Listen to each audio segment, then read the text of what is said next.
The billionaire didn't remember that night, until he saw her with a baby that had his eyes. Logan Everett had learned to live with ghosts, but this one had green eyes and a smile that felt like salvation. The rain drummed against the floor-to-ceiling windows of Logan's penthouse office, each drop a tiny percussion against the silence that had become his constant companion. At 36, he had mastered the art of existing without truly living, moving through his days with the precision of a Swiss watch and the warmth of winter stone. His assistant, Mrs. Holloway, knocked twice before entering, their established ritual. "Mr. Everett, the quarterly reports from the Tokyo division are ready for your review." Logan didn't look up from his laptop screen, where columns of numbers marched in perfect formation. Numbers never lied. Numbers never disappointed. Numbers never died in car accidents on rainy Thursday mornings, leaving behind younger brothers who still called their voicemail just to hear their voice. "Leave them on the desk," he said, his voice carrying that familiar edge of distance that kept the world at arm's length. But as Mrs. Holloway's heels clicked away, Logan's fingers paused over the keyboard. There it was again, that face. It drifted through his consciousness like smoke, refusing to be grasped but impossible to ignore. Green eyes that seemed to hold secrets, a smile that whispered of something he couldn't remember but couldn't forget. 2 years, 5 months, and 16 days. That's how long it had been since he'd woken up in his guest bedroom with a splitting headache, dress shirt wrinkled, and absolutely no memory of how he'd gotten there. The company holiday party had been a blur of champagne toasts and forced networking, and somewhere between his third scotch, or was it his fourth, the night had simply vanished. Logan pushed away from his desk and walked to the window, watching the city blur through the rain-streaked glass. Manhattan stretched before him like a chessboard, and he was the king, powerful, protected, but ultimately isolated. He'd built Everett International from the ground up after his brother's death, channeling grief into ambition until the company became a fortress around his heart. Every acquisition, every merger, every calculated risk had been his way of proving that he could control something in a world that had shown him just how quickly everything could be taken away. But that face, that woman, with the gentle smile and knowing eyes, she haunted his controlled existence like a melody he couldn't place. Logan had convinced himself she was a creation of his grieving mind, perhaps a combination of faces glimpsed in crowded rooms, a manifestation of loneliness his conscious mind refused to acknowledge. After all, what were the odds that someone so vivid, so real in his memory, could exist without leaving any trace in his actual life? His phone buzzed against the mahogany desk. A text from his mother. "The charity gala is tomorrow, darling. Please don't cancel again. The Austin Infrastructure Foundation needs your support, and you need to stop hiding from the world." Logan stared at the message, his thumb hovering over the keyboard. His mother had been trying to resurrect his social life for years, convinced that the right event, the right person, the right moment could somehow bring back the son she'd lost to grief. She didn't understand that some breaks couldn't be healed, only managed. But something about this particular invitation felt different. Austin. He hadn't been to Austin since... when? The memory tickled the edge of his consciousness, elusive as morning mist. Before he could change his mind, he typed back, "I'll be there." As evening settled over the city, Logan found himself standing in his walk-in closet, selecting a navy suit with the same methodical precision he applied to everything else. But his hands trembled slightly as he adjusted his tie, a tell he'd learned to hide in boardrooms but couldn't seem to suppress in the privacy of his own space. The face was clearer tonight, more insistent, green eyes that seemed to see through every carefully constructed wall he'd built, a smile that spoke of understanding without judgment, features so perfectly etched in his memory that he could have sketched them if he possessed any artistic ability. "Who are you?" he wondered, not for the first time. "And why can't I let you go?" Logan caught his reflection in the mirror, tall, lean, with dark hair that had started showing silver at the temples and eyes the color of storm clouds. He looked like a man who had everything and felt nothing, which was exactly what he'd trained himself to become. But tomorrow, he would go to Austin. Tomorrow, he would shake hands and make small talk and write another check to another worthy cause. Tomorrow, he would continue the careful performance of being Logan Everett, the billionaire who had conquered grief through sheer force of will. He had no way of knowing that tomorrow, his carefully constructed world was about to shatter, that the face he'd been carrying like a prayer was about to become flesh and blood again, that the ghost he'd been living with was about to reveal she'd never been a ghost at all. and that she'd been carrying a secret that would change everything he thought he knew about that forgotten night. The moment Logan saw her across that crowded room, he realized some ghosts aren't meant to stay buried. The Austin Convention Center buzzed with the kind of controlled chaos that only charity events could orchestrate. Logan stood near the registration table, his mother's words echoing in his head. "You need to stop hiding from the world." But hiding had become second nature, as natural as breathing. He adjusted his cufflinks, platinum, a gift from his brother on his last birthday, and surveyed the room with the detached interest of someone attending his own funeral. Architects, urban planners, city council members, and the usual collection of philanthropists mingled beneath crystal chandeliers, their conversations a symphony of good intentions and tax write-offs. "Mr. Everett?" A woman in her 50s approached with the practiced smile of someone who'd spent years navigating these social waters. "I'm Cordelia Haynes, event coordinator. We're so honored to have you here tonight." Logan shook her hand, his response automatic. "The foundation does important work. I'm glad to support it." But even as he spoke the expected words, his attention drifted. Something felt familiar about this place, this city. Austin held memories he couldn't quite access, like trying to remember a dream after waking. "Would you like me to introduce you to some of our featured speakers?" Cordelia gestured toward a small stage where a banner read, "Building Tomorrow, Community Infrastructure that Transforms Lives." "Perhaps later," Logan replied, already scanning for the nearest exit. These events were always the same. Polite conversations about tax incentives and project timelines, handshakes with people who saw dollar signs instead of faces. He moved toward the refreshment table, hoping to find a quiet corner where he could check his phone and count down the minutes until he could politely escape. But as he reached for a glass of water, laughter from across the room made him freeze. It wasn't the practiced laughter of networking. This was real, warm, genuine, the kind of sound that cut through crowd noise like music through static. Logan's head turned almost involuntarily, and that's when he saw her. Her, the woman from his memories, stood near a display of architectural models, holding what appeared to be a presentation folder in one hand. She was exactly as he remembered and completely different. More real, more three-dimensional than the phantom who'd haunted his sleepless nights. Blonde hair fell in soft waves to her shoulders, and when she turned slightly he caught the profile that had been burned into his consciousness. But it was her eyes that stopped his breath, green as spring leaves, alive with an intelligence and warmth that made his chest tighten. She's real. She's actually real. Logan felt the world tilt around him. For 2 years he'd convinced himself she was a figment of his grieving imagination, a beautiful lie his mind had constructed to fill the void left by too much alcohol and too much pain. But here she was, flesh and blood, laughing at something a colleague was saying. He started moving toward her without conscious thought, weaving through clusters of conversations like a man drawn by invisible threads. His heart hammered against his ribs. When was the last time his heart had done anything but maintain its steady, controlled rhythm? But then she turned fully toward him, and Logan saw something that made him stop dead in his tracks. She was holding a baby, a child who couldn't be more than 18 months old, with chubby cheeks and curious eyes that were scanning the crowd with the fearless interest of someone too young to understand social anxiety. Eyes that were storm gray, eyes that looked exactly like the ones Logan saw in the mirror every morning. No, it can't be. The woman, his angel, his phantom, his impossible memory made real, looked directly at him across the crowded room. For a moment that stretched like eternity, their gazes locked, and Logan saw recognition bloom across her features like sunrise. Her face went pale. The presentation folder slipped from her fingers, papers scattering across the polished floor. Her arms tightened protectively around the child, and Logan watched as every instinct she possessed seemed to scream run. "Sienna?" A voice beside her, an older woman with concerned eyes. "Are you all right? You look like you've seen a ghost." Sienna. Even her name was beautiful.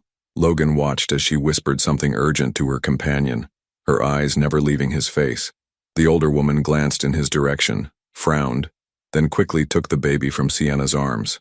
I need some air," Sienna said, her voice carrying across the space between them despite the crowd noise. She was already moving, already fleeing, but Logan could see the way her hands shook as she gathered the scattered papers. "Don't run," he wanted to call out. "Please don't run again." But she was already disappearing through a side exit, leaving Logan standing frozen in a sea of strangers. staring at the space where she'd been. The older woman holding the baby looked at him with undisguised suspicion before following Sienna's path. Logan's legs finally remembered how to move. He pushed through the crowd with less grace than usual, earning annoyed looks from people he inadvertently jostled. By the time he reached the side door, the hallway beyond was empty, except for the distant sound of heels clicking against marble. He stood there breathing hard, his usually perfect composure completely shattered. 2.5 years of questions had just crystallized into one inescapable truth. She wasn't a dream. She wasn't a ghost. She was real, and she was here, and she had been holding a child who looked like me. Logan leaned against the wall, his mind racing through calculations he'd never wanted to make. 2 years and 5 months since that forgotten night. A baby who appeared to be around 18 months old, eyes that mirrored his own. Oh God. For the first time since his brother's death, Logan Everett, master of control, king of compartmentalization, felt completely, utterly lost, because the woman he'd been carrying in his heart like a secret had just walked back into his life, and she'd brought their son with her. Some truths refused to stay buried. They claw their way to the surface, demanding to be faced. Logan stood in his hotel suite at 3:47 a.m., staring at his laptop screen with bloodshot eyes. He'd abandoned the charity gala without a word to anyone, ignoring the confused calls from his mother and the concerned texts from Mrs. Holloway. Nothing mattered except finding her, finding them. The cursor blinked mockingly in the search bar. He'd tried every combination he could think of. Sienna Architect Austin, Austin Infrastructure Foundation Speakers, Community Development Sienna. Each search yielded hundreds of results, but none that felt right. None that led him back to those green eyes and that storm-gray gaze that mirrored his own. He pushed back from the desk and walked to the window, watching Austin's skyline blur through his exhaustion. Somewhere in this city she was probably lying awake too, wondering if he would come looking, wondering what he remembered, wondering if he would try to take away the life she'd built without him. 2 years and 5 months. The timeline played on repeat in his mind like a broken record. He'd done the math a dozen times, each calculation confirming what his heart already knew. That baby, that beautiful, perfect child with his eyes, was his son. His son. Logan pressed his forehead against the cool glass. He'd never wanted children. After losing his brother, the thought of loving someone so completely, of being responsible for another human being's happiness and safety, had terrified him more than any hostile takeover or market crash. But now, faced with the reality of a child he'd never known existed, something primal and fierce stirred in his chest. His phone buzzed against the silence. A text from his mother. "Darling, Cordelia said you left the gala early. Are you feeling all right?" Logan stared at the message, then typed back, "I found her, Mom. I found the woman from that night." The response came immediately. "What woman?" "Logan, you're scaring me." He'd never told his mother about the face that haunted him, about waking up with no memory but a lingering sense of loss that went deeper than his hangover. How could he explain that for 2 years? He'd been in love with a ghost. "It's complicated. I'll call you tomorrow." Logan Thorne Everett, don't you dare shut me out, not about this. His middle name, the one his mother only used when she was truly worried. Logan smiled despite himself. Cordelia Everett had weathered his grief, his isolation, his transformation from her warm-hearted son into a cold stranger. She deserved better than cryptic text messages. "I think I have a son, Mom. I think I have a son I never knew about." The phone rang within seconds. "Logan?" His mother's voice was breathless, hopeful, terrified. "Are you sure?" "No," he admitted, sinking onto the leather couch. "I'm not sure about anything. But there's a child, and he has my eyes. And the woman, God, Mom, she looked at me like I was her worst nightmare come to life." "Oh, sweetheart." The tenderness in his mother's voice nearly broke him. "What are you going to do?" "I don't know. I don't remember that night. I don't know what happened between us, what I said, what I promised. All I know is that she ran from me like I was dangerous. Maybe she's protecting herself. Maybe she's protecting the baby." Logan closed his eyes. From me, from disappointment, from false hope, from a man who might disappear again. The words hit him like physical blows because they rang with truth. What was he to this woman? To Sienna? A stranger who'd shared her bed for one forgotten night and then vanished into his privileged world. She'd probably tried to find him, probably spent sleepless nights wondering if she should even bother. And when those efforts failed, she'd done what strong women do. She'd built a life without him. "I have to find her," Logan said quietly. "I have to make this right. Just be careful, darling. Be gentle." If this is real, if you really do have a grandson I've never met, his mother's voice broke slightly. Don't destroy something beautiful just because you're afraid. After ending the call, Logan returned to his laptop with renewed determination. This time, he tried a different approach. Instead of searching for Sienna directly, he pulled up the Charity Galas program, scrolling through the list of speakers and exhibitors. There, Austin Community Development Alliance. The name triggered something, a whisper of familiarity.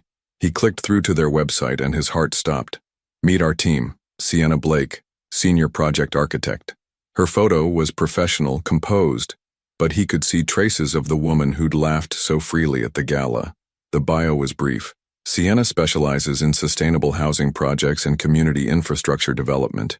She holds a master's degree from UT Austin and has been with ACDA for 4 years. 4 years. She'd been in Austin for 4 years, which meant she'd been here during that company party. During that night he couldn't remember. Logan's fingers trembled as he scrolled further, looking for more information. The website listed ongoing projects, community partnerships, contact information, but it was the final section that made his breath catch. Recent projects, Sunrise Gardens, affordable housing development, completed 2023. The accompanying photo showed Sienna at a ribbon-cutting ceremony, beaming as she held a pair of oversized scissors. And there, barely visible in the crowd behind her, was an older woman holding a small child, a child with storm-gray eyes.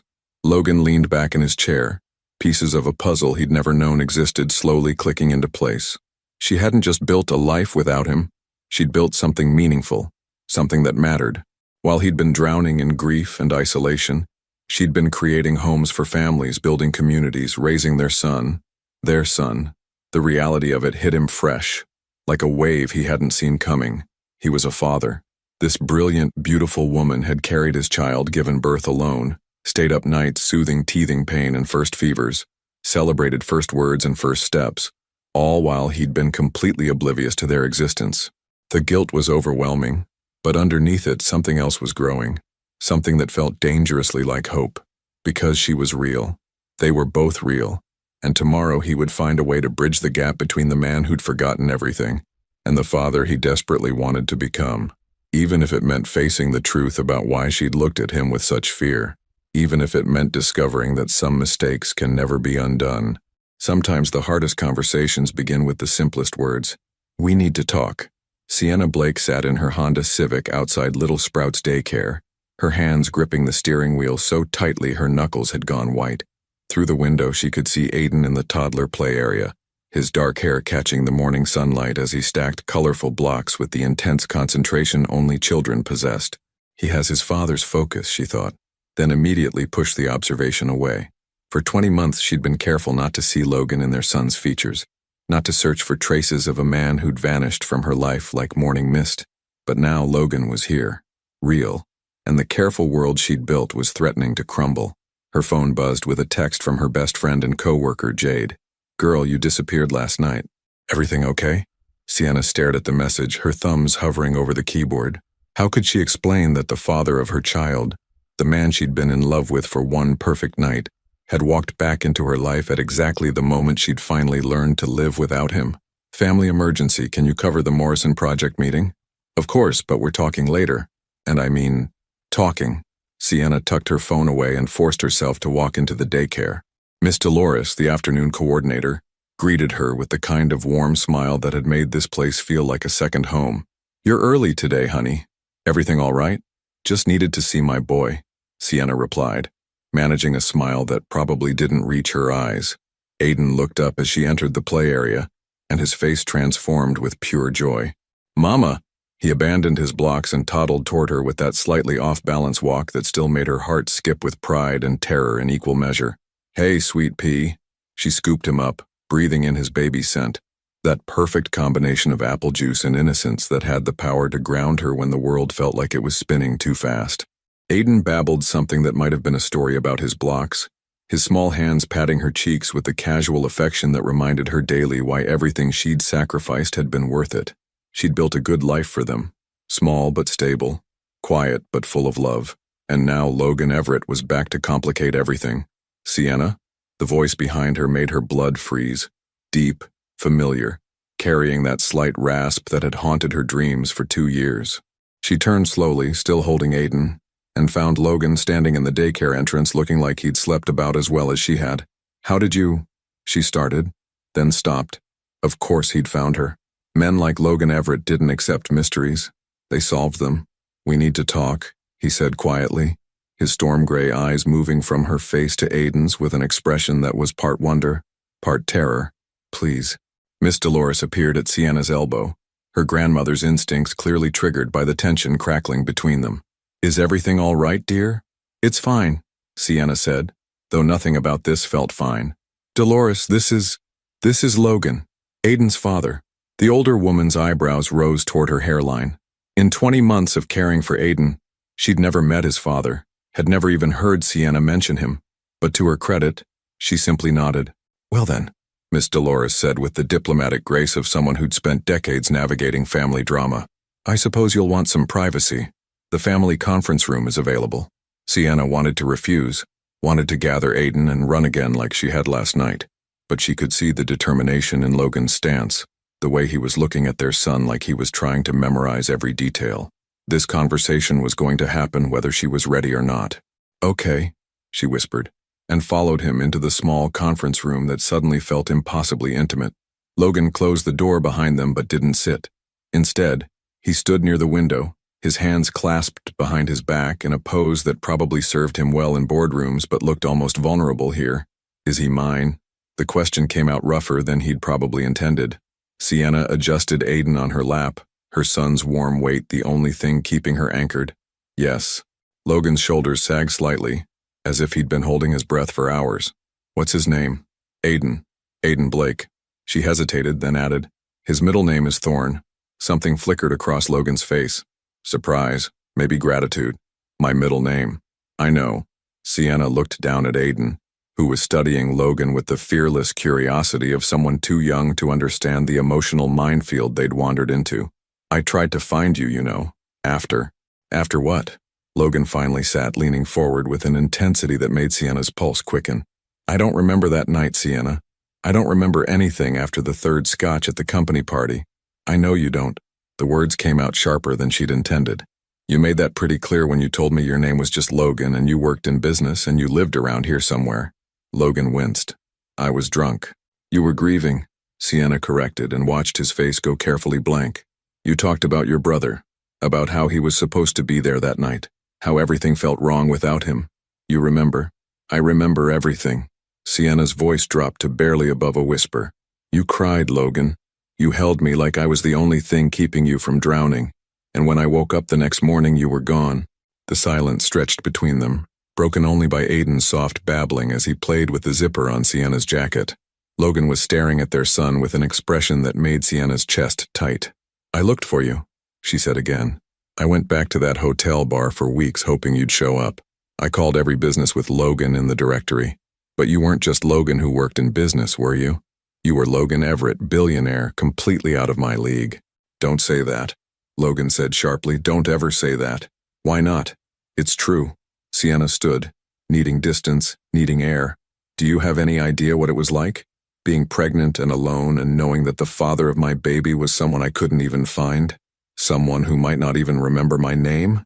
Logan rose too, his hands reaching toward her before falling back to his sides. "I'm sorry. God, Sienna, I'm so sorry." "I don't need your apologies," she said, though her voice cracked slightly on the words. "I need to know what you want, why you're here." Logan looked at Aiden, who had abandoned Sienna's zipper in favor of studying this fascinating new person with the solemn attention of a tiny scientist. "I want to know my son," Logan said simply. "I want to be his father." And that, Sienna thought as her carefully constructed world tilted off its axis, was exactly what she'd been afraid he'd say. The most dangerous words aren't the ones that wound. They're the ones that offer hope. Sienna felt the air leave the room as Logan's declaration hung between them like a bridge. She wasn't sure she was brave enough to cross. "I want to be his father." 4 simple words that had the power to reshape everything she'd carefully built. Aiden, blissfully unaware of the seismic shift happening around him, had decided Logan's expensive watch was the most fascinating thing in the universe. He reached out with chubby fingers, making soft cooing sounds that would have melted anyone's heart. "May I?" Logan asked quietly, his voice rough with an emotion Sienna couldn't quite name. She hesitated, then slowly moved closer, close enough that Logan could extend his hand toward their son. Aiden immediately latched onto Logan's finger, with that surprising grip strength that all toddlers seem to possess, studying this new person with wide, curious eyes. "Hey there," Logan whispered, and Sienna watched something fundamental shift in his expression. The careful businessman mask slipped away, replaced by something raw and wondering. "You're perfect, aren't you?" Aiden babbled something that might have been agreement, his serious expression so reminiscent of Logan's boardroom face that Sienna had to look away. She'd spent 20 months avoiding these comparisons, but now they were impossible to ignore. "Being a father isn't just about wanting it," Sienna said, settling back into her chair but keeping Aiden close. "It's 3 a.m. fevers and teething tantrums and endless loads of laundry. It's choosing his needs over your sleep, your social life, your career opportunities." Logan didn't look away from Aiden. "I know. Do you?" The question came out sharper than she'd intended. "Because you've been living in penthouses and flying first class while I've been clipping coupons and shopping at thrift stores to make sure he has everything he needs. I would have helped?" Logan's eyes finally met hers, and she saw something that looked like pain. "If I'd known, but you didn't know." Sienna's voice was getting stronger, fueled by 20 months of suppressed frustration. "And that's not your fault. Not really. But it's also not something you can just fix with a checkbook." Logan's jaw tightened. "I'm not trying to fix anything with money. Aren't you?" Sienna shifted Aiden to her other knee, creating more distance between them. "What exactly is your plan here, Logan? You want to be his father? Great. Are you going to move to Austin? Scale back your billion-dollar empire to make it to soccer practice and parent-teacher conferences? Or are you thinking more along the lines of expensive gifts and occasional visits when your schedule permits?" The words hit their target. Logan flinched as if she'd slapped him, but Sienna felt no satisfaction in landing the blow. She was tired of being angry, tired of protecting herself against hope that might lead nowhere. "I don't know," Logan admitted quietly. "I don't know how to do any of this, but I want to learn." "Learning isn't the same as committing." Sienna stood again, pacing to the window where she could see other parents picking up their children, normal families living normal lives. Aiden doesn't need someone who wants to play father when it's convenient. He needs stability, consistency. He needs his dad. The simple statement hit her like a physical blow, because it was true, wasn't it? She'd been telling herself for months that she was enough, that her love could fill every gap in Aiden's life. But late at night, when he was sleeping, and the apartment felt too quiet, she wondered what it would be like to have someone to share the weight of parenthood. "Maybe," she whispered, "but he also needs to be protected from disappointment." Logan was quiet for a long moment, his attention split between watching Aiden and studying Sienna's profile. When he finally spoke, his voice was different, less controlled, more honest. "My brother died 3 years ago," he said. "Car accident on a rainy night, completely random. He was supposed to meet me for dinner that evening, but I canceled because of a work crisis. Some merger that seemed so important at the time." Sienna turned back to face him, recognizing the weight of confession in his tone. "For 2 years after that, I convinced myself that love was just another liability, that caring about people was a weakness I couldn't afford." Logan's hands were clasped so tightly his knuckles had gone white. "That night we met, I was at my lowest point. The anniversary of his death, surrounded by people who wanted to celebrate company milestones while I could barely remember how to breathe. Logan, let me finish." His voice was raw now, stripped of all pretense. "I don't remember what happened between us that night, but I woke up feeling different, like maybe I'd found something worth holding on to, except I couldn't remember what it was, or where to find it again." Aiden had grown restless during the adult conversation, squirming in Sienna's arms and making the cranky sounds that meant nap time was approaching. She bounced him gently, muscle memory taking over while her mind struggled to process Logan's words. "For 2 years I've been haunted by the feeling that I'd lost something important," Logan continued. "Now I know what it was. It wasn't just you, Sienna. It was him. It was this." He gestured helplessly toward their son. "It was the family I never knew I wanted." "And what happens when you remember why you don't do family?" The question came out harsher than she'd intended, but she needed to ask it. What happens when the grief comes back, when work gets complicated, when being a father stops feeling like a beautiful new discovery and starts feeling like a burden? Logan stood slowly, moving close enough that she could see the exhaustion in his eyes. the weight he carried that had nothing to do with corporate responsibility. "I don't know," he said honestly. "I can't promise I won't mess this up. I can't promise I know how to be the father he deserves. But I can promise that I'll try. Every day, I'll try." Sienna looked down at Aiden, who had finally settled against her shoulder, his breathing already deepening toward sleep. This little boy who had been her whole world for 20 months, who deserved so much more than the limited stability she could provide on her architect's salary. "I need time," she said finally. "This isn't just about what you want, or even what I want. This is about him, and he needs me to be smart about this." How much time? The question was fair, but it felt like pressure she wasn't ready to bear. "I don't know. A few days? A week? I need to think." Logan nodded, though she could see the struggle in his expression. A man accustomed to immediate answers being forced to wait for the most important one of his life. "Can I?" he started, then stopped. "Would it be okay if I saw him again? Before you decide?" Sienna closed her eyes, feeling the weight of a decision that would reshape all their futures. Because whether she was ready or not, Logan Everett was about to become a permanent part of their lives. The only question was whether that would save them all, or destroy everything she'd worked so hard to build. Love doesn't announce itself with grand gestures. It whispers through the smallest moments. 3 days. That's how long Sienna had been carrying Logan's request around like a stone in her chest. 3 days of watching Aiden play with his blocks and wondering if he missed having a father figure in his life. 3 days of catching herself staring at her phone, Logan's contact information burning a hole in her recent calls list. She was sitting in Riverside Park, watching Aiden toddle around the playground with the fearless determination that made her heart stop at least 12 times per outing when her phone buzzed. "I know you need time, but I was wondering, would you let me buy him lunch? Nothing complicated, just, I'd like to see how he eats a grilled cheese sandwich." Sienna stared at the text, her thumb hovering over the keyboard. It was such a simple request, so mundane and yet so intimate. Logan Everett, master of billion-dollar deals, wanted to watch his son navigate the complex engineering challenge of eating melted cheese without getting it in his hair. Central Market Cafe, 12:30, 1 hour only. She hit send before she could change her mind. 45 minutes later, she was questioning every decision that had led to this moment. Aiden was strapped into his stroller, happily destroying a packet of crackers while she paced outside the cafe like a woman preparing for a job interview she desperately didn't want. "Mama." Aiden held up a cracker fragment, offering to share with the generosity that never failed to make her chest tight with love and pride. "Thank you, sweet pea." She accepted the soggy offering, checking her watch again. Logan was precisely on time. She could see him through the window, already seated at a corner table that gave him a clear view of the entrance. He's nervous too, she realized, noting the way his hands moved restlessly against the table, the way he kept checking his phone. Somehow that made her feel marginally better. The cafe was busy with the lunch crowd, but Logan had chosen well. The corner table was relatively private, and the high chair he'd requested was already in place. Sienna maneuvered the stroller through the maze of tables, hyper-aware of the curious glances from other diners. Logan Everett wasn't exactly anonymous, even here. "Thank you for coming," he said as she approached, rising to help with the stroller in a gesture that was both courteous and awkward. "This doesn't change anything," Sienna replied, though her voice lacked conviction. "I'm still thinking." "I know."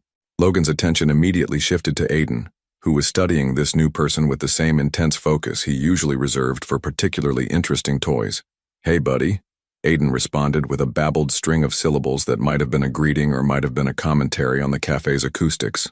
But when Logan smiled, really smiled, not the controlled expression she'd seen in business photos, Aiden smiled back. "Oh no," Sienna thought. "This is dangerous." Transferring Aiden from stroller to high chair was normally a production that required the organizational skills of a military operation. But Logan, despite his obvious inexperience, didn't shy away from the challenge. When Aiden grabbed his tie and tried to use it as a chew toy, Logan just loosened the knot and gently redirected tiny fingers toward the small pile of board books Sienna had brought. "You came prepared," Logan observed, noting the well-organized diaper bag, the careful selection of quiet toys, the sippy cup positioned within easy reach. "You learn fast when you're flying solo," Sienna replied, then immediately regretted the edge in her voice. This lunch was supposed to be about Aiden, not about her unresolved feelings. They ordered grilled cheese and fruit for Aiden, salads they probably wouldn't touch for the adults, and settled into the strange rhythm of conversation punctuated by toddler needs. Logan watched everything, The way Sienna automatically cut Aiden's sandwich into perfect finger-sized pieces. How she anticipated his need for more juice before he asked. The patient way she wiped his face between bites. "He's so calm with you," Logan said quietly. "So secure. He's a good kid. Always has been." Sienna handed Aiden another piece of cheese, watching him concentrate on the complex task of getting it to his mouth without dropping it. "Even as a baby, he was easy. Like he knew I was doing my best and decided to cut me some slack. You've done an incredible job." The sincerity in Logan's voice caught her off guard. She'd been bracing for criticism, for suggestions about things she could have done differently. Instead, he was looking at their son with something that could only be described as awe. "Tell me about him," Logan said. "I know that's a huge question, but I want to know everything. When did he start walking? What's his favorite book? Does he sleep through the night?" So Sienna found herself talking about Aiden's first word, which had been kitty, inspired by their neighbor's orange tabby. About his obsession with trucks that had started at 8 months and showed no signs of fading. About the way he sang himself to sleep with a wordless melody that sounded like sunshine set to music. Logan listened to every word like he was memorizing them. When Aiden dropped his sippy cup for the 3rd time, Logan retrieved it without being asked. When tiny fingers reached for Logan's water glass, he moved it out of range with the reflexes of someone learning to think like a parent. "He looks like you," Sienna said suddenly, then immediately wished she could take the words back. "He has your smile," Logan replied, "and your eyes when he's concentrating." They sat in silence for a moment, watching Aiden work through the architectural challenge of his sandwich. It should have been awkward, but instead it felt natural, like something they could have been doing for months. "Sienna," Logan said quietly, not looking at her, "I know you have every reason not to trust me. I know this is complicated, and I know I'm asking you to take a leap of faith with the most important thing in your life. Logan, let me finish." He finally met her eyes, and she saw something there that made her breath catch. "I'm not asking you to make any decisions today.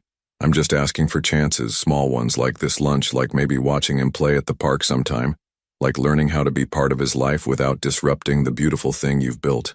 Aiden chose that moment to hold up his remaining sandwich fragment, offering it to Logan with the same generous spirit he'd shown Sienna earlier.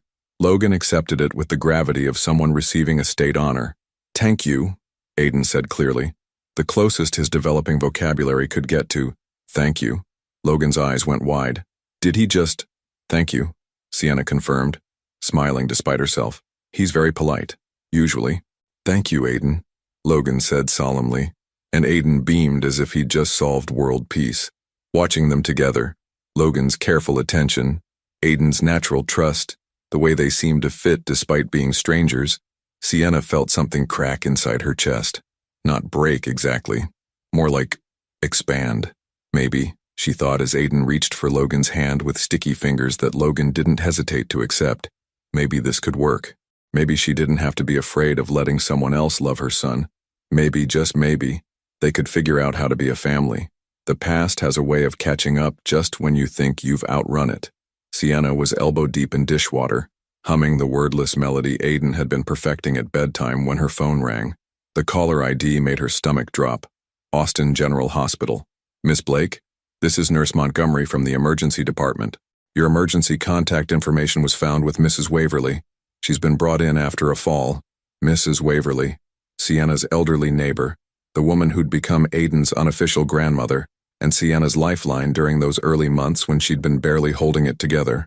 The woman who babysat when Sienna had late client meetings, who brought homemade soup when either of them was sick, who had never once asked awkward questions about Aiden's father. "Is she okay? I'll be right there." 20 minutes later, Sienna sat in the hospital waiting room, Aiden sleeping against her shoulder, despite the fluorescent lighting and constant activity. Mrs. Waverly had broken her hip, serious, but not life-threatening. She'd be in surgery for hours, then face a long recovery. "Sienna?" She looked up to find Logan standing in the doorway, still wearing a business suit but with his tie loosened and concern written across his features. "How did you—" she started. "You texted me," he said gently, pulling out his phone to show her message. "Emergency, hospital, don't know what to do about Aiden." She stared at the screen, having no memory of sending it, but there it was, sent 47 minutes ago when she'd been frantically arranging babysitting and failing. "I didn't mean to." "Yes, you did." Logan sat beside her, careful not to wake Aiden. You reached out because you needed help, and that's okay. Sienna felt tears threatening for the first time since the phone call. Mrs. Waverly is my backup for everything. She watches Aiden when I have evening meetings. She's my emergency contact for the daycare. I don't know how I'm going to manage her recovery and work and… Hey, Logan's voice was soft but steady. We'll figure it out. We. The word hung between them, loaded with implications Sienna wasn't ready to examine. You have a company to run, she said. You can't just… Sienna. Logan shifted to face her more directly. Look at me. When she met his eyes, she saw something that made her chest tight. Not pity, not obligation, something that looked dangerously like partnership. I have the best management team money can buy, he said. I have conference calls that can happen from anywhere, meetings that can be rescheduled, and absolutely nothing more important than this. He gestured toward Aiden, who had somehow managed to sleep through the hospital chaos. Let me help. Before Sienna could respond, a doctor appeared. Mrs. Waverly's surgery had gone well, but she'd be hospitalized for several days, then would need weeks of physical therapy. The woman who'd been Sienna's anchor was going to need anchoring herself. I can take some time off work, Sienna was saying, more to herself than to Logan. Maybe Jade can cover my client meetings and I could arrange for part-time daycare. Or, Logan interrupted gently, I could stay in Austin for a few weeks. Help with Aiden during the day while you work. Visit Mrs. Waverly in the evenings. Get to know my son while being useful instead of just present. Sienna stared at him. You'd do that? I told you I wanted to learn how to be his father. This seems like a pretty good crash course. Something in his tone made her look at him more carefully. There was determination there, yes, but also something that looked like fear, as if he was terrified she'd say no, that she'd shut the door on this fragile opportunity they'd been building. Logan, taking care of a toddler isn't like running a company. There's no quarterly reports or predictable schedules. It's chaos held together by routine and prayer. I'm a quick learner. He's teething. He gets cranky around 3:30 every afternoon for no reason.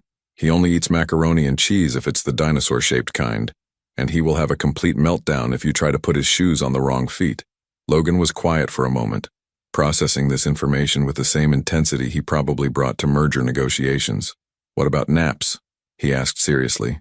12:30 to 2:30, but only if you read him exactly 3 books and sing the truck song twice. There's a truck song? Despite everything, Sienna found herself almost smiling. There's always a truck song with little boys. Teach me. The simple request hit her harder than all his earlier declarations. Because this wasn't about grand gestures or dramatic speeches. This was about learning the small daily rhythms that made up Aiden's world. This was about showing up for the mundane moments that actually mattered. This isn't a trial run, Sienna said quietly. If you do this, if you become part of his routine, part of his life, you can't just disappear when it gets hard. He'll get attached. He'll expect you to be there. Good, Logan said, because I plan to be. Aiden chose that moment to stir, his small face scrunching in that particular way that meant he was about to wake up confused and possibly cranky.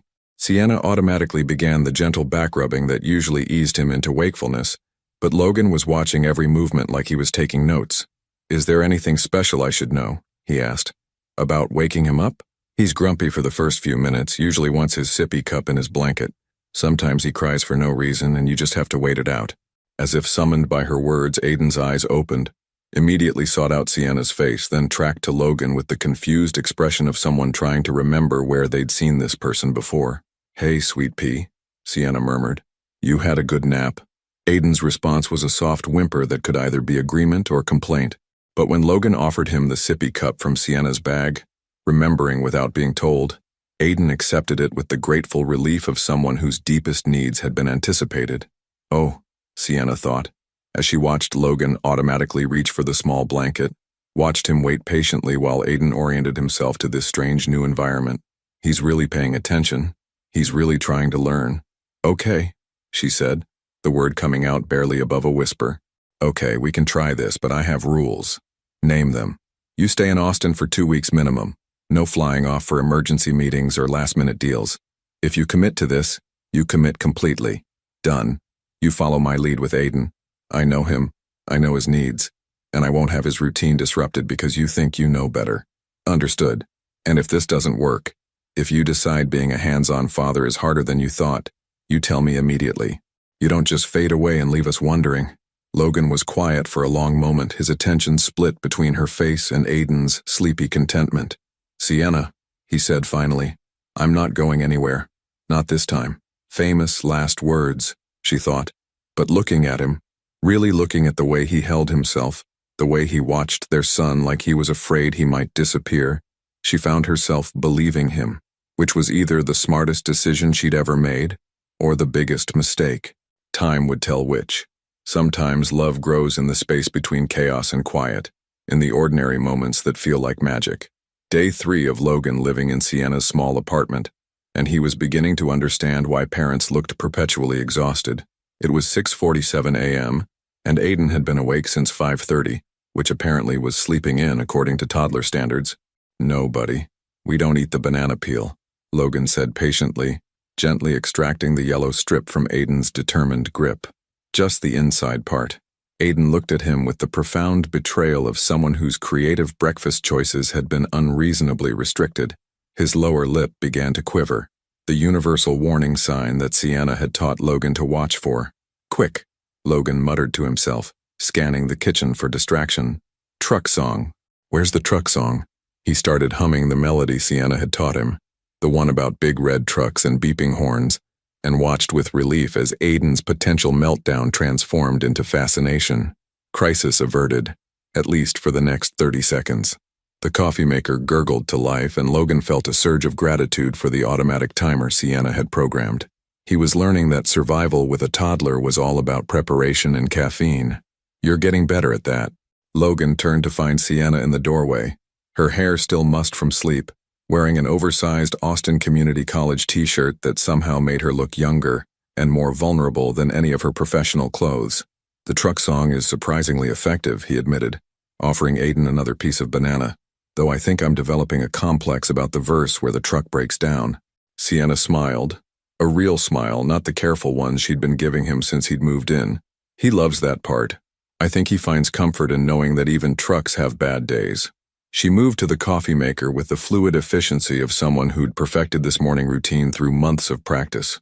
Logan watched her add exactly 1 spoonful of sugar, no cream, and realized he was cataloging these small details the way he used to memorize market reports.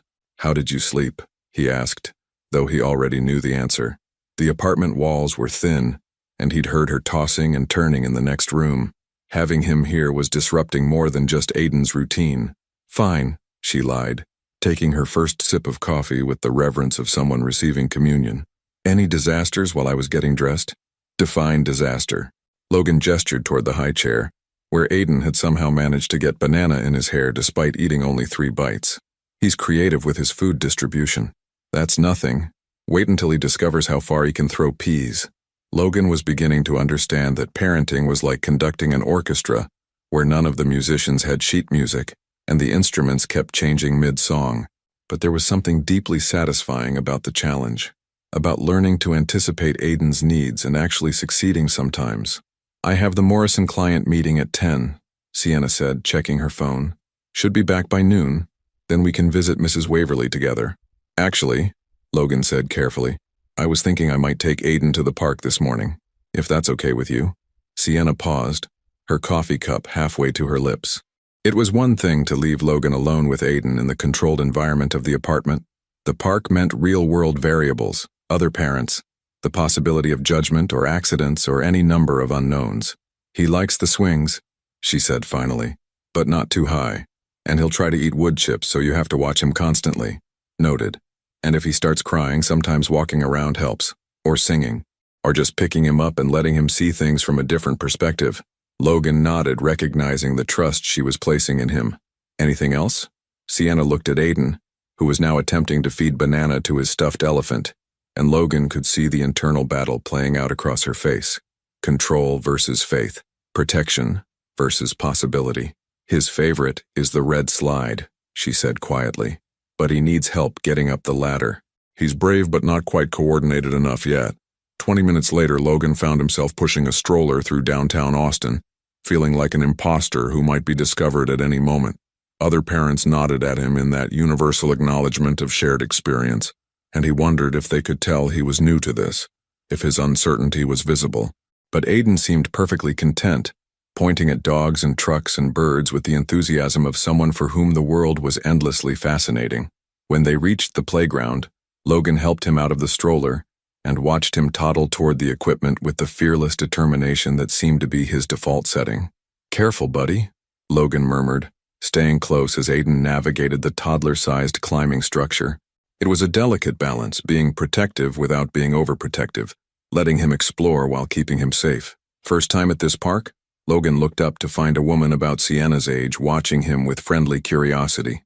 She was sitting on a bench while a little girl about Aiden's age played nearby. "First time taking him anywhere alone, actually," Logan admitted. "I'm still learning the ropes." "Dad boot camp," the woman said with a knowing smile. "We've all been there. I'm Melissa, and that's my daughter Luna. Logan, and this is Aiden. He's gorgeous, those eyes. He must get them from you." Something warm unfurled in Logan's chest at the casual assumption that he and Aiden belonged together. For the first time, he didn't feel like he was playing pretend. They chatted while the children played, and Logan found himself asking questions he'd never thought to consider. Which pediatrician did she recommend? Was there a good parent-toddler music class in the area? How did you know when they were ready to transition from 2 naps to 1? "You're really invested in this," Melissa observed. "Some dads just show up for the fun parts. I have a lot of catching up to do," Logan said, watching Aiden work up the courage to try the slide. "I want to get it right." When Aiden finally made it down the red slide, arms raised in triumph, face glowing with accomplishment, Logan felt something shift inside his chest. This wasn't about proving himself anymore, or fulfilling an obligation. This was about being present for these moments, about being the person Aiden looked for when he needed encouragement or comfort or someone to share his joy. "Dada," Aiden called out, running toward Logan with the unsteady gait that was somehow the most beautiful thing he'd ever seen. Logan's breath caught. Dada. Not a random syllable or accidental sound. Aiden was looking right at him, arms outstretched, claiming him with the simple certainty that children brought to everything. "Hey there, little man," Logan said, scooping him up, his voice rougher than he'd intended. "Did you have fun on the slide?" Aiden babbled a response that sounded like pure happiness, his small hands patting Logan's cheeks with that casual affection that had the power to undo him completely. When they got home, Sienna was already back from her meeting, pacing the living room with the restless energy of someone who'd been worrying despite their best efforts not to. "How did it go?" she asked, trying to sound casual. "He called me Dada," Logan said quietly, and watched Sienna's face cycle through surprise, joy, and something that might have been grief. "He's never," she started, then stopped. "I mean, he said it before, but not to anyone specific. Not like that." Logan understood. Aiden had been using Dada as a general term for father figures he saw at the park or in books, but today, he'd made it specific. He'd made it real. "Are you okay?" Logan asked, noting the way Sienna was blinking rapidly. "I'm fine," she said, taking Aiden from his arms and breathing in his little boy scent. "It's just, I always wondered what it would feel like when this moment came, when he had someone to call Dada." Logan moved closer, close enough to see the tears she was trying to hide. "And how does it feel?" Sienna looked up at him, and for the first time since he'd walked back into her life, her defenses were completely down. "Terrifying," she whispered. "And perfect." And Logan knew, standing in her small living room with their son between them, that he was exactly where he belonged. The only question now was whether Sienna was ready to believe it too. Sometimes the truth doesn't set you free. It tears you apart. It was Logan's phone that shattered the fragile peace they'd built over the past week. The call came at 11:17 p.m., just as Sienna was finally allowing herself to believe that maybe, just maybe, they could make this work. "I have to go to New York," Logan said, his voice tight as he ended the call. "There's a situation with the Tokyo merger. My lawyers think the deal might collapse if I'm not there to handle it personally." Sienna sat up in bed, instantly awake despite having been drifting toward sleep moments before. Through the thin walls, she could hear Logan moving around the living room, could picture him running his hands through his hair the way he did when he was trying to solve an impossible problem. "When?" she asked, appearing in the doorway in her pajamas. "My flight leaves in 3 hours." Logan was already pulling his laptop from his bag, the businessman taking over from the father who'd spent the evening reading bedtime stories. "I'm sorry, Sienna. I know the timing is terrible, but this deal represents 18 months of work and hundreds of jobs. How long will you be gone?" The pause before his answer told her everything she needed to know. "I don't know. Could be a few days. Could be longer. Logan's fingers were already flying over the keyboard, checking flight schedules and hotel availability. But I'll be back as soon as I can. I promise. Sienna leaned against the doorframe, watching him transform back into the man she'd met at that charity gala. Distant, controlled, focused on everything except the life they'd been building together. The man who'd learned the truck song and mastered the art of banana distribution was disappearing before her eyes. "This is what I was afraid of," she said quietly. Logan's typing stopped. "What?" "This. The moment when your real life calls and we become the complication you have to work around. That's not what's happening, isn't it?" Sienna stepped into the room, her bare feet silent on the hardwood floor. "One phone call, Logan, that's all it took for you to start planning your escape." Logan closed the laptop and turned to face her fully. "It's not an escape. It's my job. It's how I make the money that could secure Aiden's future, pay for his college, make sure he never wants for anything. He doesn't want your money, Logan. He wants his father. I'm trying to be both." The words came out sharper than either of them expected, echoing in the small apartment like a gunshot. From Aiden's room came a soft whimper. Their raised voices had disturbed his sleep. Sienna moved automatically toward the sound, but Logan caught her arm gently. "Let me," he said. "Please." She watched him disappear into Aiden's room, heard his voice drop to the soft murmur he'd perfected over the past week. "Hey, little man. Just some grown-up talk. Go back to sleep." When he returned, his face was different, raw, like seeing Aiden vulnerable and sleepy had stripped away another layer of his carefully maintained composure. "I don't know how to do this," he admitted, sitting heavily on the couch. "I don't know how to be the father he needs and the businessman everyone depends on. I don't know how to split myself between two worlds that feel completely incompatible."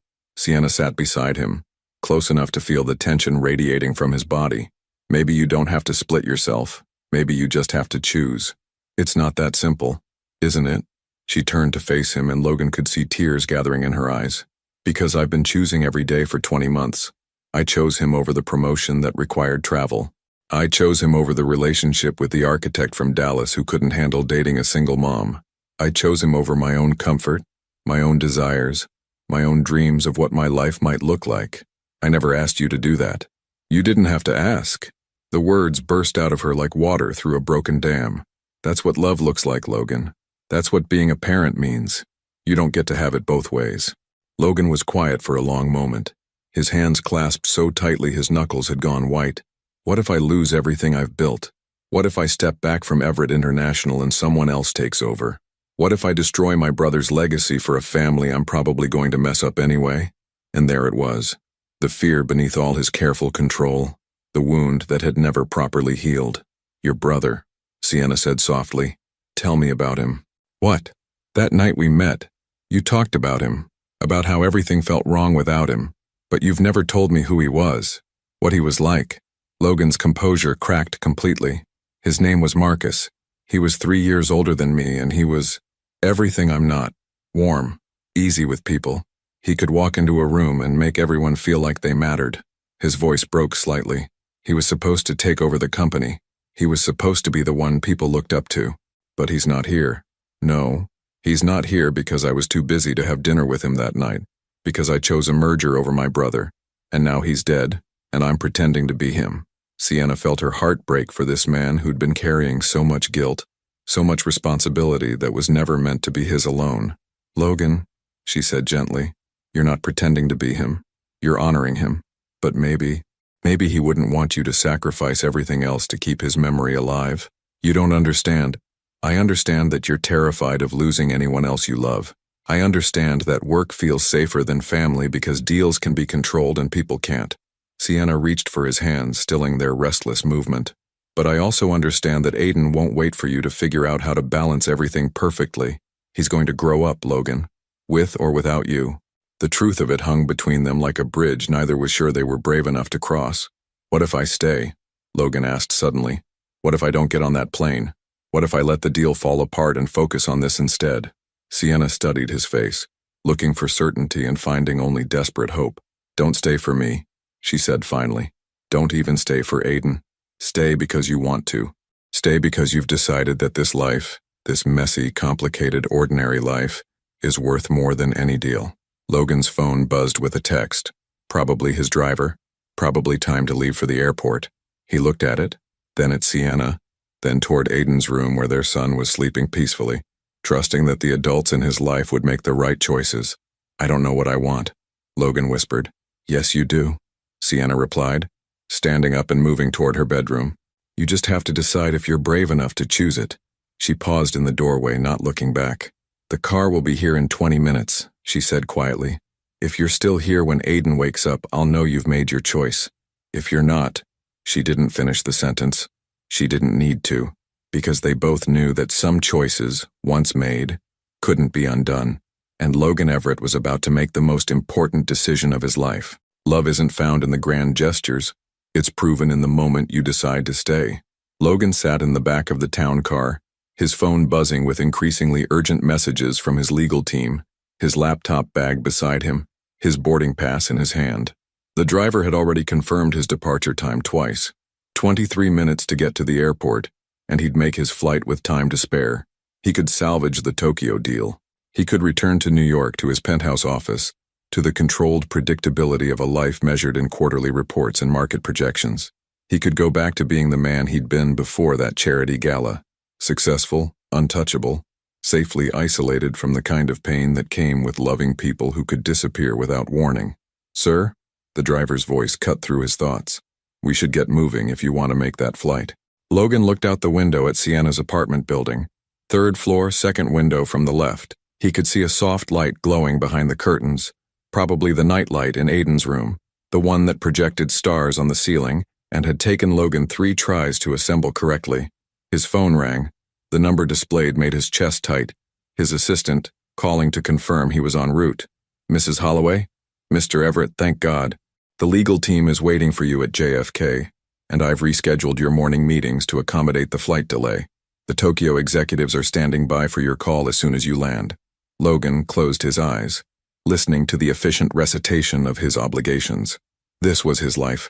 This was what he'd built from the ashes of his brother's death. A machine that ran on precision and profit, that demanded nothing from him except the sacrifice of everything that actually mattered. "Sir?" "Mrs." Holloway's voice was concerned now. "Is everything all right? Tell me about Marcus," Logan said suddenly. "I'm sorry? My brother, Marcus. You worked for him before you worked for me. Tell me what he was like." There was a pause, and Logan could almost see Mrs. Holloway adjusting her glasses, the way she did when she was trying to understand why he was asking something that had nothing to do with quarterly projections. "He was warm," she said finally. "He remembered everyone's birthdays. He kept pictures of his employees' children on his desk. He used to say that business was just the excuse. The real work was in building something that mattered to people." Logan felt something crack inside his chest. Did he ever talk about having a family? Oh, constantly. He was always saying he couldn't wait to be a father, that he wanted to do better than your father had. He wanted to be present, you know? Really present. Present. The word echoed in Logan's head like a prayer he'd forgotten how to say. "Mrs. Holloway," Logan said quietly, "what do you think Marcus would do if he had to choose between saving a deal and being there for his child?" The answer came without hesitation. He'd choose his child, Mr. Everett. Every time. Logan ended the call and sat in the silence of the car, the weight of realization settling over him like sunrise. He'd been so focused on preserving Marcus's legacy that he'd forgotten to ask what Marcus would actually want him to do. His brother wouldn't want him to sacrifice love for profit. Marcus would want him to be the father he'd never gotten the chance to be. "Sir?" The driver's voice was getting urgent now. "If we don't leave in the next 60 seconds, stop the car," Logan said suddenly. "Excuse me? Stop the car. I'm not going to the airport."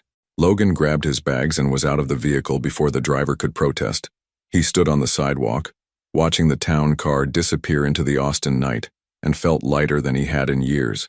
His phone was ringing again. Probably Mrs. Holloway. Probably his legal team. Probably a dozen people who needed him to be the man he'd been yesterday. Logan turned it off and dropped it into his laptop bag. The Tokyo deal would survive or it wouldn't. Everett International would adapt or it wouldn't. But Aiden would only be a toddler once, would only learn to trust once, would only have one chance to know that his father had chosen him over everything else. Logan climbed the stairs to Sienna's apartment, his heart hammering against his ribs.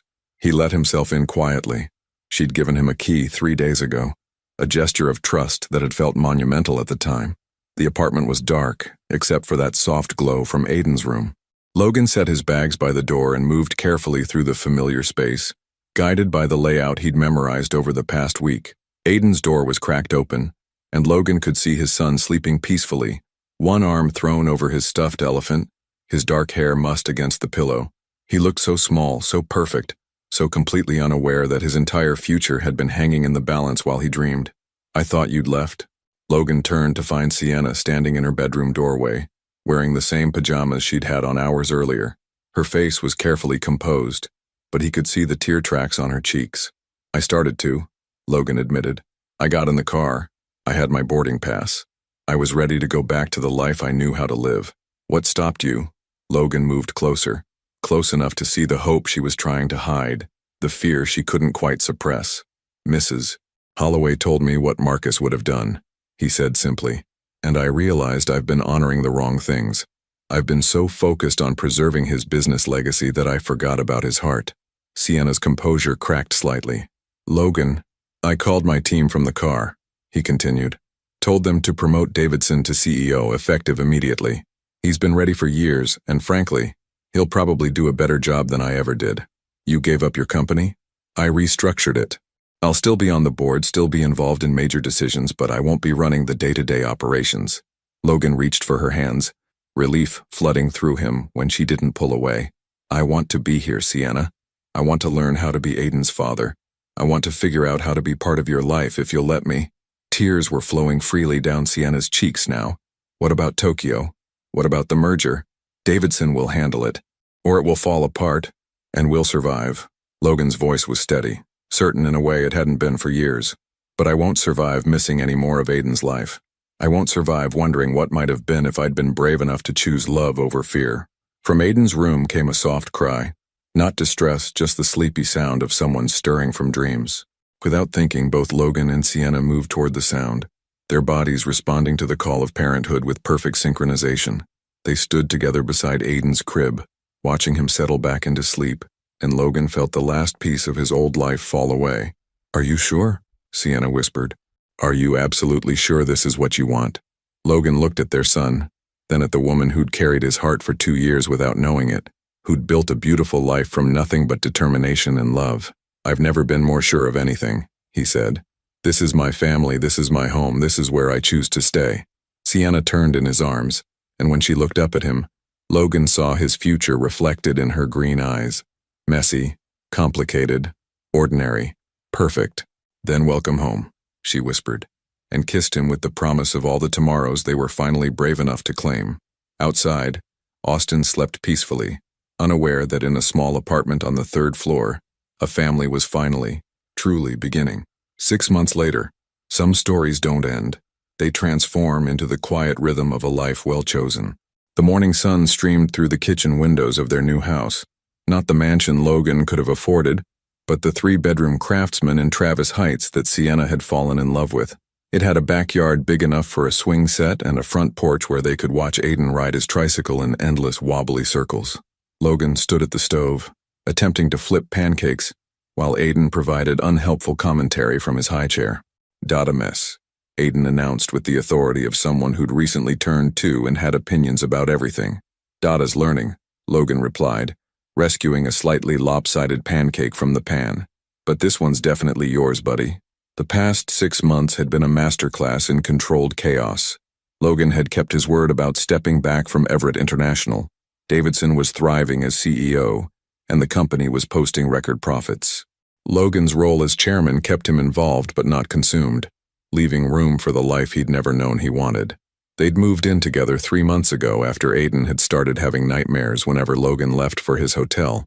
The transition had been surprisingly smooth, probably because they'd already learned to navigate the complex choreography of shared parenting. "Something smells amazing," Sienna said, appearing in the doorway wearing one of Logan's Oxford shirts over her pajama shorts, her hair pulled back in the messy bun that meant she'd been working on project proposals since dawn. "Something smells burned," Logan corrected, but he was smiling. "Coffee's fresh, though." Sienna moved to the coffee maker with the gratitude of someone who understood that caffeine was one of the essential food groups for parents. She added her single spoonful of sugar, no cream, and Logan felt that familiar surge of tenderness at knowing these small details of her life. "Morrison's site visit is at 10, she said, checking her phone. "But I should be home by 3. We'll be here." Logan transferred pancakes to plates, automatically cutting Aiden's into perfect finger-sized pieces. "Mrs. Waverly's coming for lunch. She wants to see how Aiden's doing with his words." Mrs. Waverly had recovered beautifully from her hip surgery and had seamlessly transitioned from Sienna's emergency contact to their adopted grandmother. She'd taken to spoiling Aiden with the enthusiasm of someone making up for lost grandparent time, and Logan had learned not to comment on the increasing number of toy trucks that appeared after her visits. "Gamma!" Aiden shouted, as if summoned by the mention of her name. He'd mastered several crucial words in recent months: Dada, Mama, Gamma, Truck, More, and his personal favorite, No, which he used with the frequency and precision of a tiny dictator. "Yes, sweet pea, Gamma's coming to see you," Sienna confirmed, stealing a piece of pancake from his plate and earning a look of profound betrayal. Logan watched this exchange with the contentment of someone who'd finally learned the difference between being successful and being happy. His days were messier now, less predictable, marked by nap-time schedules and grocery runs rather than board meetings and market reports. He'd traded power lunches for peanut butter sandwiches, conference calls for bedtime stories, and he'd never made a better deal in his life. His phone buzzed with a text from his mother. "Darling, can you and Sienna bring Aiden for Sunday dinner this week? Your father wants to show him the model trains in the attic." Logan smiled, typing back, "We'll be there. Fair warning, he's learned to say choo-choo and isn't shy about using it." The integration of their families had been one of the unexpected joys of the past 6 months. Logan's parents had embraced Sienna and Aiden with the enthusiasm of people who'd given up hope of grandchildren, and Sienna's mother had flown in from Oregon twice already, each visit involving extensive photo sessions and enough baby-proofing advice to fill a manual. "I have to go," Sienna said, kissing Aiden's forehead before moving toward Logan. "Try not to let him convince you that chocolate chips are a food group." "No promises," Logan replied, pulling her closer for a proper goodbye kiss. 6 months in, and he still felt that small miracle of surprise that she was his, that this life was real. "I love you," she whispered against his lips, the words still new enough to make his heart stutter. "I love you too," he replied, meaning it with every fiber of his being. After she left, Logan settled into the comfortable routine they'd established. Aiden helped with breakfast cleanup, mostly by relocating items to unexpected locations, before they moved to the living room for what Logan had learned to call free playtime, which was really just supervised chaos. The room bore the evidence of their life together. Sienna's architectural drawings spread across the coffee table, Logan's laptop open to emails he'd answer later, Aiden's toys creating a colorful obstacle course across the hardwood floor. It looked nothing like the sterile perfection of Logan's old penthouse, and it was the most beautiful space he'd ever inhabited. As Aiden built an elaborate tower of blocks with the intense concentration he'd inherited from both parents, Logan found himself thinking about the man he'd been 6 months ago. That Logan had been so afraid of losing control that he'd refused to really live. He'd confused success with happiness, power with purpose, isolation with safety. This Logan, the one sitting cross-legged on the floor, ready to catch a wobbly toddler or celebrate a successfully stacked block, was infinitely richer, despite having far less money in his personal accounts. "Dada, look!" Aiden had abandoned his blocks in favor of the picture album Sienna kept on the side table. He was pointing at a photo from Aiden's second birthday party last month, all 3 of them covered in chocolate cake, laughing at something Logan couldn't remember but could feel in the joy captured on their faces. "That's us," Logan confirmed, pulling Aiden onto his lap. "That's our family. Our family." The word still felt like a small miracle. His phone rang, Davidson with a question about the Singapore expansion, and Logan answered it while keeping one eye on Aiden, who was now attempting to feed his stuffed elephant a wooden block. "Actually," Logan said, interrupting Davidson mid-sentence, "send me the details in an email. I'll look at it during nap time and get back to you this afternoon." "Nap time?" Davidson sounded confused. Aiden's nap time, Logan explained, and felt no embarrassment at organizing his business calls around his son's sleep schedule. 12:30 to 2:30, best thinking time of my day. After ending the call, Logan realized that this ordinary Tuesday morning, was exactly what happiness looked like. Not the grand gesture or the perfect moment, but the accumulation of small choices, small kindnesses, Small acts of love that built a life worth living. Aiden had fallen asleep against his chest, worn out by the important work of being 2 years old. Logan carried him to his room, the one they'd painted pale blue with clouds on the ceiling, and tucked him into the toddler bed they'd assembled together last month. Standing in the doorway, watching his son sleep with the complete trust that came from knowing he was safe and loved, Logan felt the last piece of his old grief transform into something else. Gratitude, maybe. For Marcus, who'd taught him what family meant. For Sienna, who'd shown him what love looked like. For Aiden, who'd given him a reason to choose hope over fear. Outside, a lawnmower hummed in the distance. A dog barked somewhere down the street. The mailman's truck rumbled past their front yard. The sounds of ordinary life, ordinary happiness, ordinary love. Logan smiled and went to answer the emails that could wait. To live the life he'd finally learned was worth choosing. Because some stories don't need dramatic endings. They just need the quiet promise of all the beautiful, messy, ordinary tomorrows yet to come. What would you have done in Logan's situation? Would you have had the courage to choose love over everything you'd built? And if you were Sienna, would you have trusted someone who'd already forgotten you once to stay this time? Your participation in the channel is very important. Please leave your opinion in the comments. Thank you for watching. If you enjoyed the story, please subscribe to our channel and leave a comment below letting us know what you thought. Your feedback and support mean a lot to us. Stay tuned for more exciting stories.